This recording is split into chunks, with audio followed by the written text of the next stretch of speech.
ઈશ્વરનો ખૂબ મારી ઉપર પ્રેમ અને આશીર્વાદ રહ્યો છે કે ઘણા બધા સારા કાર્યમાં હું નિમિત્ત બન્યો છું કે સહભાગી બન્યો છું.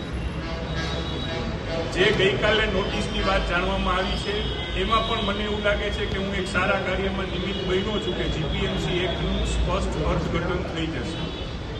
જીપીએમસી એક્ટમાં સ્પષ્ટ એવું લખ્યું છે કે કોર્પોરેશન્સ મીટિંગ એટલે કોર્પોરેશનની સભા એવું એનો ગુજરાતી અનુવાદ જે અધિકારીઓ કદાચ ફોલો કરી રહ્યા છે એનો થાય છે, પરંતુ કોર્પોરેશન મીટિંગનો અર્થ કોર્પોરેશનની બેઠક.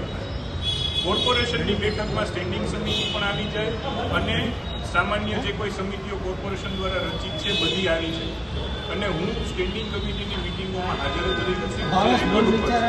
આનાથી પણ વધારે એ ઘણા બધા ન્યૂઝપેપર્સમાં એવું આવ્યું છે કે પોલિટિકલ મતભેદ કે રાજકારણ એવું કશું છે નહીં. કારણ કે હું જ્યારે 20મી જનરલ બોર્ડ હતું 20 જાન્યુઆરીનું, ત્યારે આગલે દિવસે સાંજે 6 થી 7માં આ જ મેયર ચેમ્બરમાં મેયરશ્રી, સ્ટેન્ડિંગ કમિટીના ચેરમેનશ્રી, શહેર ભાજપના અધ્યક્ષશ્રી, અમારા કોર્પોરેશનના દંડકશ્રી અને સેક્રેટરી આ બધા સાથે મિટિંગ કરી આ એકનું સ્પષ્ટ અર્થઘટન એ વખતે કરી ચૂક્યા છીએ. પરંતુ અત્યારના જે ઇન્ચાર્જ સેક્રેટરી છે એ વખતે કદાચ અને એમને કોઈ એવું કીધું હશે કે તમારે આ સ્પષ્ટતા માગવી જોઈએ, માટે એમને માંગેલી છે. મારું બહુ સ્પષ્ટ માનવાનું છે કે જીપીએમસી એક્ટનો અર્થ આ જ થાય કે કોર્પોરેશન મિટિંગ એટલે એમાં સ્ટેન્ડિંગ કમિટીની મિટિંગ અને બાકીની બધી સમિતિઓની મિટિંગ આવી જાય અને એમાં મારી હાજરી છે જે રેકોર્ડ ઉપર પ્રમાણિત છે.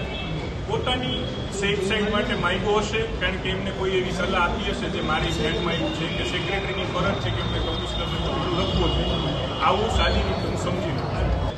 હું કોર્પોરેશનમાં ચૂંટાઈને આવ્યો ત્યારથી સ્ટેન્ડિંગ કમિટીનો મેમ્બર મને અમારી પક્ષે બનાવ્યો છે અને છેલ્લા 5 વર્ષથી મારી જે કોઈ જવાબદારી છે એ નિષ્ઠાપૂર્વક નિભાવવાનો પ્રયત્ન કરતો આવ્યો છું. અને હું બહુ સ્વયં સ્પષ્ટ છું, કાયદાનો હું પણ સ્નાતક છું અને મારી સમજણ બહુ ક્લિયર છે કે કોર્પોરેશન મિટિંગનો અર્થ થાય કોર્પોરેશનની બેઠક અને બેઠકમાં બધી જ સમિતિ અને સ્ટેન્ડિંગ કમિટીનો સમાવેશ થાય અને જેમાં મારી હાજરી છે એટલે કન્ટિન્યુ 3 મહિનાની ગેરહાજરીનો કોઈ પ્રશ્ન નથી. ઉલટાનો જે આ એક્ટ છે એમાં પહેલી કોલમમાં એવું લખ્યું છે કે 6 મહિના સુધી કોઈની ગેરહાજરી હોય તો, પરંતુ એમાં રજા રિપોર્ટ મંજૂર કરાયો હોય તો એની સળંગ ગેરહાજરી ન કરી. અને મારા જનરલ બોર્ડના દરેક વખતે મેં રજા રિપોર્ટ મંજૂર કરાવેલા છે. રાજકીય દ્વેષનો વિષય એટલા માટે નથી કે આ જ્યારે અમારે બેઠક થઈ અને આ બધું આખો અમે અભ્યાસ કર્યો ત્યારે રાજકોટના શહેર અધ્યક્ષ શ્રી માધવભાઈ પણ હાજર હતા, સ્ટેન્ડિંગ કમિટીના ચેરમેન જયમીનભાઈ પણ હાજર હતા અને મેયર ચેમ્બરમાં મેયર શ્રી નૈનાબેન હાજર હતા, મનીષભાઈ રાડિયા હાજર હતા અને લીલુબેન જાદીઓ હાજર હતા. એટલે બધા જ કોર્પોરેશનના પદાધિકારીઓ અને અધ્યક્ષા બધા સાથે મિટિંગ કરી. એમને જે તે વખતે અત્યારના ઇન્ચાર્જ સેક્રેટરી રજા ઉપર હતા એટલે જે બાકીના પાસે ચાર્જ હતો એમનું પણ સ્પષ્ટ એવું માનવાનું હતું. લોકો માટે અત્યાર સુધી ઘણા બધા પ્રશ્નો ઉઠાવ્યા છે અને શાસક પક્ષ સામે પણ એટલે વર્તમાન મોદી સામે પણ પ્રશ્નો ઉઠાવ્યા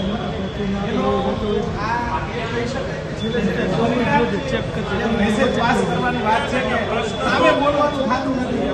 ગુજરાતીમાં પ્રશ્ન તો જે સાચા મને લાગે છે હું મારી હૃદયની અને મારી જે સમજણ છે મુજબ ઉઠાવતો રહ્યો છું ને ઉઠાવતો રહેવાનો છું.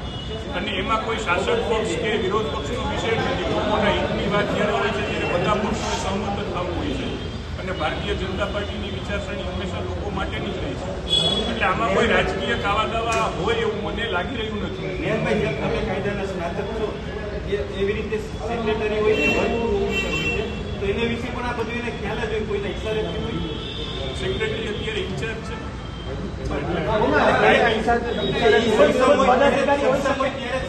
એને બેસાડાય છે એવી રીતના તમને ખ્યાલ જ છે એટલે એ વાત